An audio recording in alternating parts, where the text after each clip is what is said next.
World Hindu economic forum हा स्वामी विज्ञानंदजी यांनी काढलेली संस्था आहे। दरवर्षी याची कॉन्फरन्स होते। या कॉन्फरन्समध्ये मी या ठिकाणी आलो होतो। जे आपलं हिंदू तत्वज्ञान आहे त्या तत्वज्ञानामधले जे आर्थिक मूल्य आहे त्या मूल्यांवर आधारित अर्थव्यवस्था उभी करायची हे याच्या मागचं तत्व आहे। जगाच्या अर्थव्यवस्थेमध्ये 25% कॉन्ट्रीब्युशन असलेला भारत आज या ठिकाणी पुन्हा एकदा प्रधानमंत्री मोदीजींच्या नेतृत्वात पुढे जातो आहे आणि त्या दिशेने जात असताना ज्या मूळ तत्वांच्या आधारावर भारताने अगदी अतिप्राचीन कालामध्ये प्रगती केली ती तत्व समजून जर आम्ही त्याचा आधुनिकतेशी मिलाप केला तर पुन्हा एकदा भारत हा विश्वगुरू होऊ शकतो। अशा प्रकारच्या फिलॉसॉफीने जगभरातले जे आमचे उद्योजक आहेत त्या उद्योजकांना जोडण्याचं काम या फोरमच्या माध्यमातून होत आहे आणि मला असं वाटतं की एक अतिशय महत्त्वाचं कार्य हा फोरम करतोय। तुम्ही व्यासपीठावर असतानाच एक गुंतवणूक झालेली आहे महाराष्ट्रासाठी। मला अतिशय आनंद आहे की बांगड सिमेंट जे देशातली जी सिमेंटच्या क्षेत्रातली एक सर्वात प्रमुख कंपनी आहे, पहिल्या 1-2 मध्ये ज्यांचं नाव येतं, त्यांनी चंद्रपूरमध्ये 2000 कोटी रुपये गुंतवण्याकरता लेटर ऑफ इंटेंट मला या ठिकाणी दिलेला आहे। तुम्हाला पंतप्रधान म्हणून चुकून का होईना त्याला याला काही अर्थ नाही। असल्या गोष्टींकडे मी लक्ष देतो।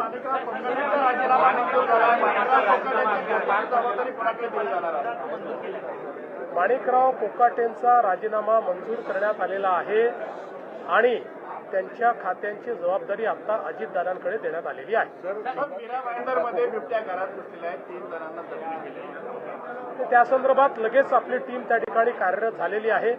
हे सगळे वाढते प्रकार अत्यंत गंभीर आहेत, म्हणूनच आपण आता रेस्क्यू सेंटर्स तयार करायला मोठ्या प्रमाणात काम सुरू केलेलं आहे। बिबटे देखील आपण पकडतो, पण रेस्क्यू सेंटर तयार करून त्याच्यामध्ये बिबटे सोडणं हे आता महत्त्वाचं आहे। त्याकडे अतिशय वेगानं काम चाललेलं आहे।